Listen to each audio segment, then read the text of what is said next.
as things are set up now, I don't see a way out of not having a recession. This is still a fluid situation. Stocks are going down again. They're following through from last week's brutal sell-off, and gold is moving lower now for the third consecutive day. So my sense is that we would see a recovery in gold before we do in equities.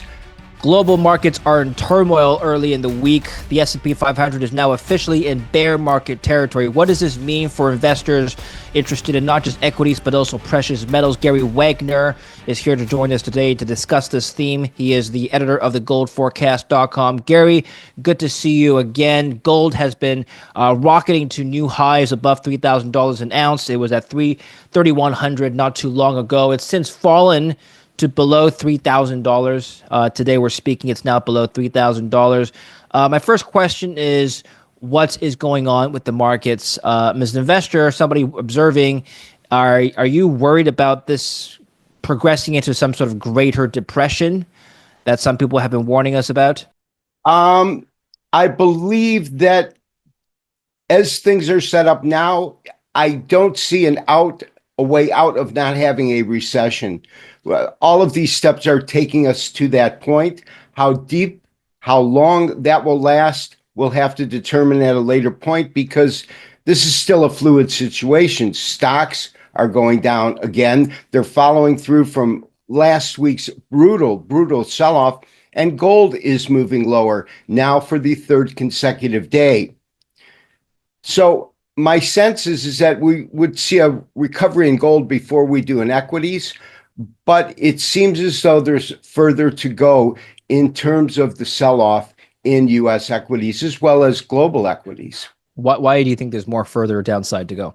Because the reaction that we are getting is directly tied to the revised set of tariffs that Trump announced last week, which are deeper, which involve more countries, which are more comprehensive.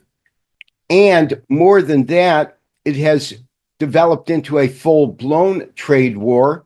Yes. So initially, Canada, the European Union, everybody talked about putting on reciprocal tariffs, and China, of course, did.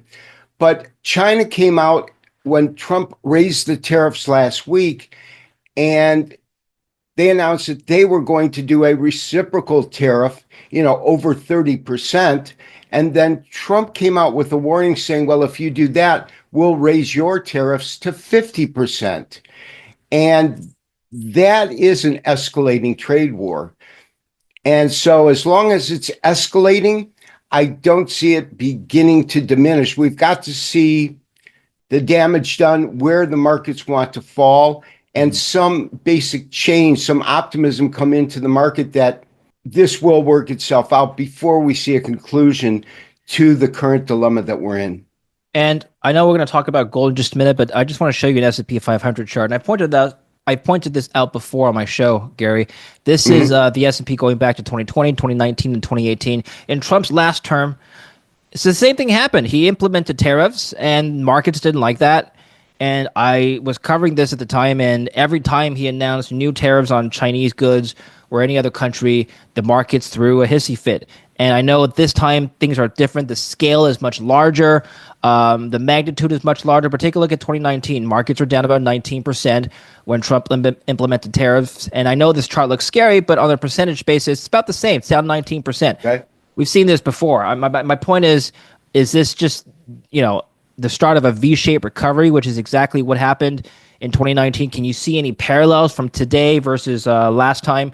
I know nobody knows, but Well, it's certainly an interesting observation.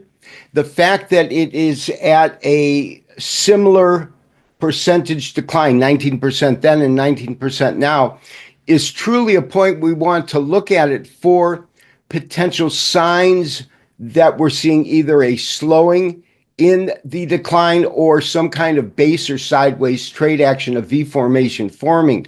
But it is something that we absolutely want on our radar because it did occur with him last time for the same reasons.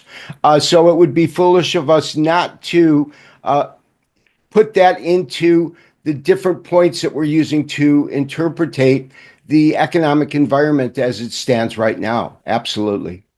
Gary, what does this mean for gold? And I ask this because gold is supposed to be a safe haven. Hmm. Arguably, it still is. Is it Hmm. still a safe haven after what's been happening the last 2 days? Absolutely. Is it a safe haven now is the appropriate question. And you have to say, no, it's not acting like that. And we've seen this before. We've seen this when we've had massive equity sell-offs that spilled over into other ancillary asset classes that weren't related to the equities. We've seen gold sell off. And what we saw last week was largely, I believe, either profit taking in gold and using that to cover margin calls or to add liquidity. People were liquidating, it was a fire sale. When you have that kind of brutal price decline, portfolios are getting hammered very quickly to a substantial degree. You want to raise your level of liquidity. You want to do whatever you think is necessary to protect it. Now, is it the best move? Well, I don't believe that that's the way it should go, but it has done this in the past. In that way, it does not surprise me. But what we also saw in the past is that the fact that they would run in tandem, gold would tend to find support much earlier than the actual meltdown in equities came to a conclusion. What happens now to the gold price? Let's walk through some technical analysis, Gary. And I think what people are wondering is whether or not $3,000 is a permanent, not permanent, nothing in life is permanent. The only permanence is impermanence, but a medium term ceiling above which it would be very difficult to sustain. You mean the recent highs right below 3,200? And I'm talking about futures, of course, not Yeah. spot. Yeah. Okay. Yeah. Well, actually, I'm talking about specifically $3,000. And I know it's breached above 3,000 to 3,200 in the futures, but it didn't stay there for very long, which is to my point. It's a ceiling. People have been taking profits above $3,000. Is that the right way to look at it, Gary? Well, absolutely. I mean, on a technical basis, it hit that and it became the record high.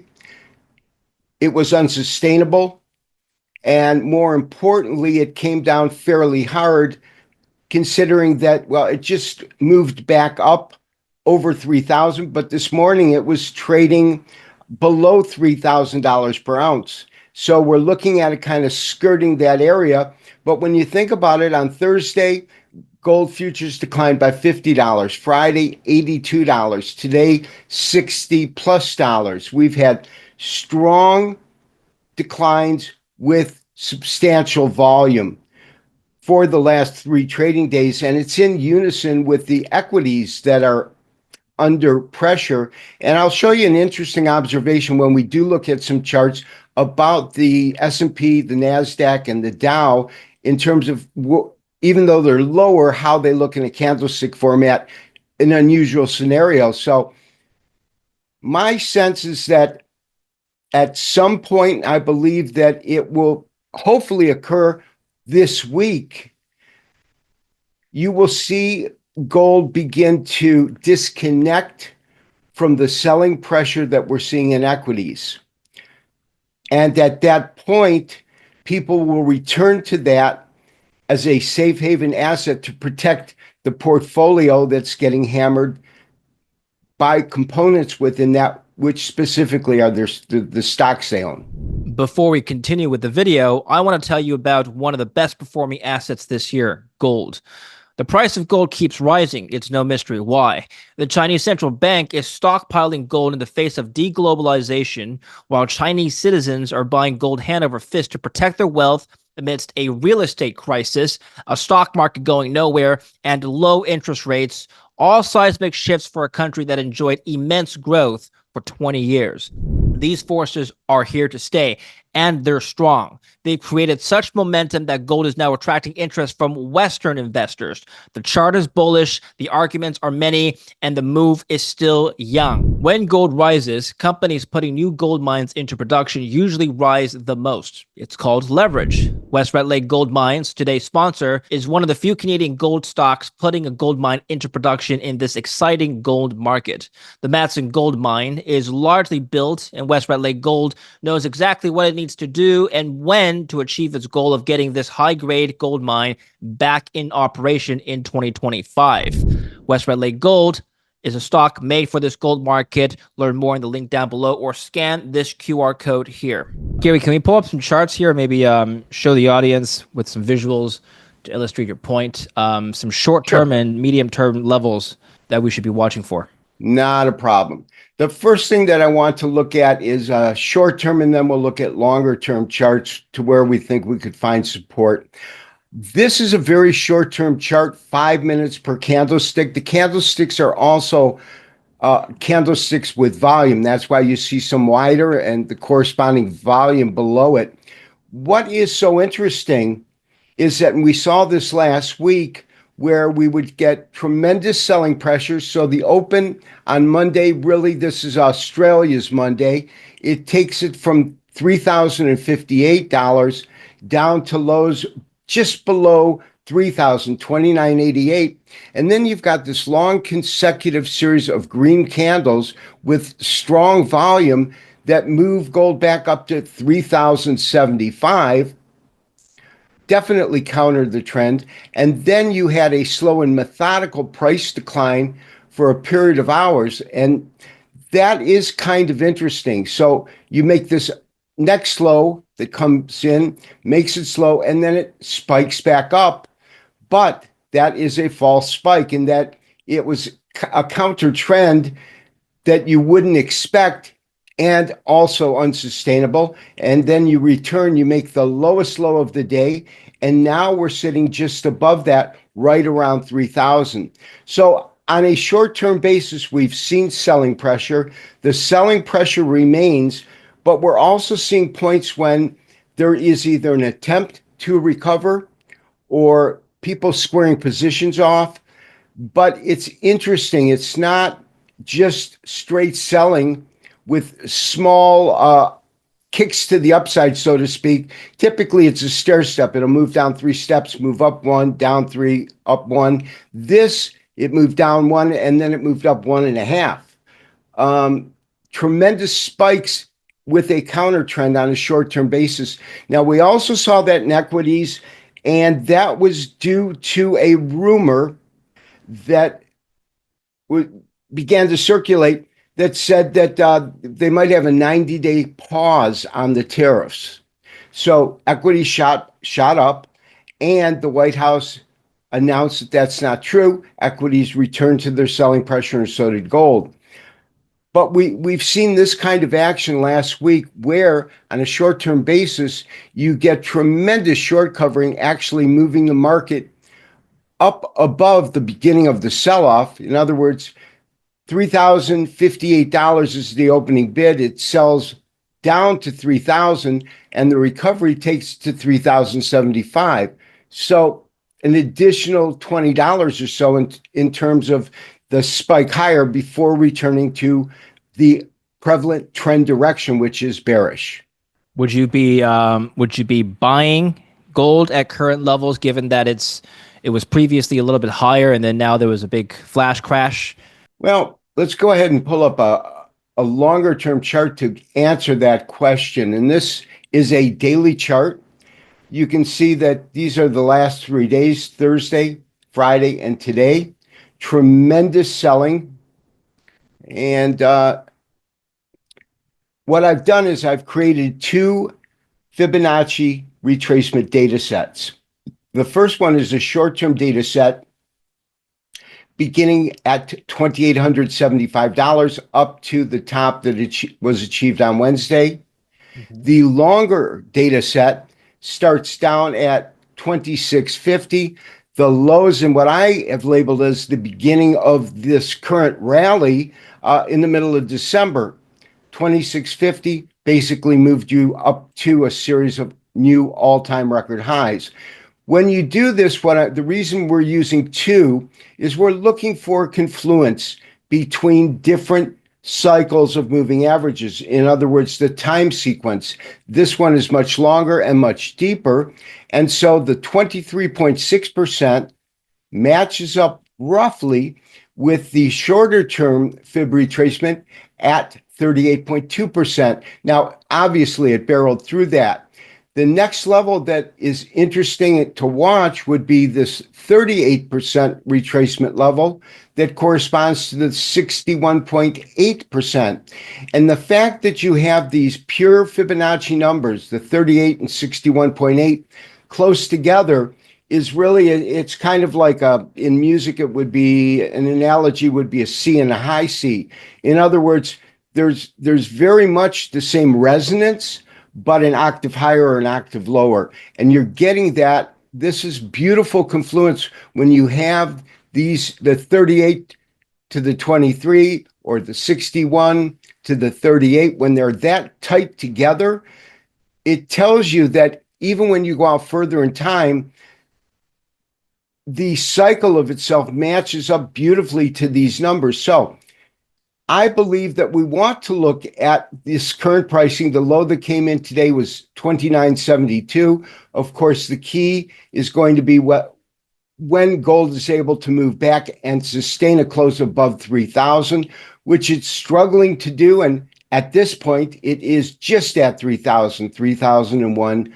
And this is June futures. A break below this, and you would have to look at the area of the 78% at around 29.61. But my sense is this is an area we want to look at. If it drifts further, let me actually go ahead and hard code that in. If it is unable to hold this current level, 29.46 is at 78% retracement. That would be the next level. And personally, I don't think it would go much deeper than 29.50, the 78% retracement. And what I am saying is I'm going to have a harder time predicting when equities will begin to find some support. I think another question that we didn't touch on is the correlation aspect between equities and gold. I know during a fire sale environment, everything correlates to one, but I think gold investors are wondering when this correlation, or if we can look out for signs of this correlation breaking down anytime soon, which is to say if stocks continue to go down, gold would stay flat, if not go up. Well, that's a very, very astute observation, because my sense is that will definitely happen, in that gold will recover before U.S. equities do. They're trading in tandem lower, but the first of those two asset classes that will find support, unquestionably, in my opinion, is going to be gold, not equities. In other words, equity is not going to get a soft landing, find support, and begin to move higher, but gold continues to slip lower. I don't see that playing out. That's not as probable as gold finding support with equities continuing to decline, hopefully slowing down the pace at which they've declined, because this decline has been exceedingly quick. It's been a massive amount of damage, but over 3 days. When we look at other corrections in U.S. equities, they typically take a little bit longer to have an equal amount or an equal percentage decline that we're witnessing now, much more than 3 days. What are the indicators for more bullish action in gold? So now we've converted our daily to a 4-hour chart and included Elliott wave. And if we look at Elliott wave counts on a daily chart, we're still fully embedded in that final fifth wave. And the correction, of course, has begun, but it's not really giving a wave count yet because it's only been 3 days. But here you see that on Wednesday, the 2nd of April, we hit a 5, 5, and 5. So on every time parameter, these are different parameters of days longer or shorter, it began an A, a B, and a C correction. Typically, we use the 4-hour charts because they're going to be much more sensitive to tops and bottoms, key reversals than the dailies, just because they are shorter time cycle and therefore will give you that indication much sooner. But we are getting indications of the potential for a bottom. You can see that we do have a green candle that formed. This would be called a piercing line in terms of candlesticks, but we also saw it here and here. So the A came down. It tried to sustain a upside move, was unsustainable, sold off to form our B wave, and now it then moved up for our B wave and now down to our C wave here at about 29.70. So that's the key line in the sand that gold needs to hold in terms of June futures. If it can hold that and it begins to trade sideways, or we get more bullish momentum, such as the next few candles are green with a higher high and a higher low, we would call that a confirming candles that are confirming that this, in fact, is indicating that support has come into the market. What was most interesting to me is, as I watched the market trade overseas yesterday in Hawaii, of course, which is Monday in Australia, there were points at times when it really appeared as though there was some sort of recovery that was actually occurring. However, it was unsustainable. We saw that again today. We saw that last week.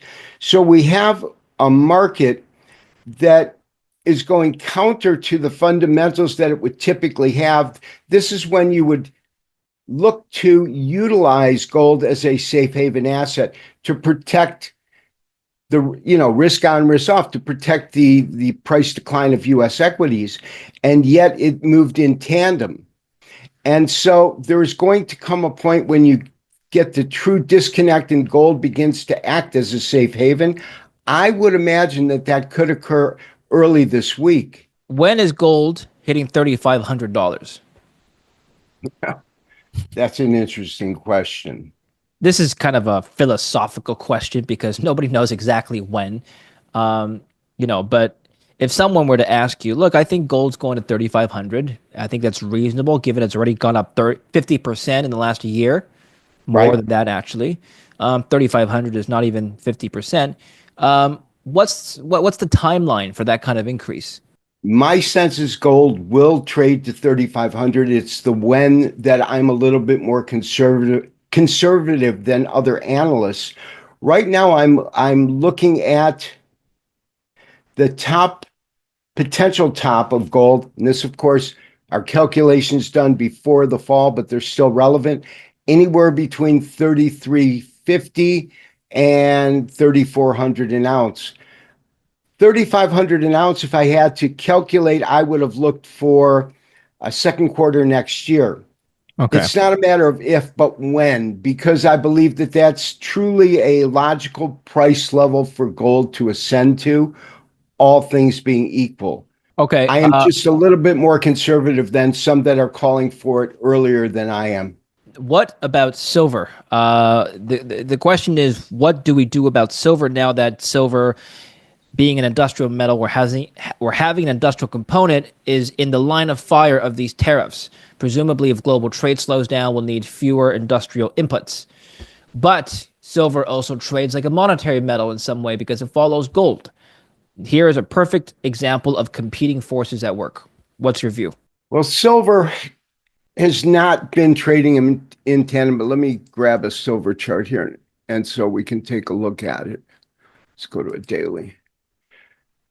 I mean, it's acting interesting. If you recall from last week, for example, when gold was going down hard, silver was dropping 9% on Thursday, 7.5% on Friday.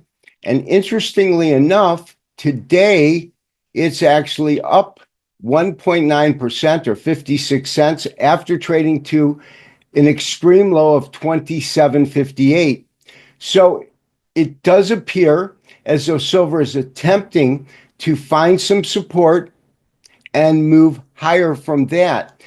What's interesting is that, as you pointed out, there is a component that where we can call silver a sister precious metal to gold, because in some ways it does have a safe haven aspect to it. But the key component is industrial utilization. So why do we have silver moving up when equities are moving down? And some of those equities are companies that rely on silver for their end product. They use it in their production. Mhm. So the one thing that is easy to surmise is that silver was hit so much harder. The decline in silver over the last 2 days of about 15% was so massive that there are traders right now that believe that it is absolutely undervalued. Another rationalization or another reason we could be seeing this is you've got massive short covering from those that went short when it was sitting at around $34, $35 and then dropped 15%. If you cover your shorts, you're putting a buy order into the market, and you would get the same symptomatic candlestick pattern that you're seeing here. Gary, final question. At what point would gold be considered in a bear market? Now, people are writing over the news that the S&Ps are writing the bear market because it's down 20% from its highs. Technically, that means bear market. Um, does the same math apply for gold, or are you approaching it differently? The first thing that you want to see is the depth. Let me go to a basic daily chart to answer this. This rally started middle of December at about 2,600, moved to 3,200. So you've had a tremendous move, 450, $650 higher since the middle of December. We would have to see gold drop at least 50 to 70% of that. And to give you an idea of where that was,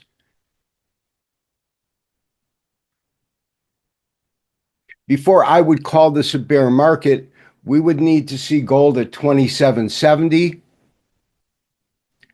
to 2850. Although I would look at this. The other thing that we would want to do is take a look at our moving averages. And I'm looking at a series of moving averages. This purple one, just give me 1 second, is a exponential 20-day moving average. This green one is what we look to define if it is in a short-term bullish or bearish trend, above or below. The next one is an interim bullish or bearish trend in blue.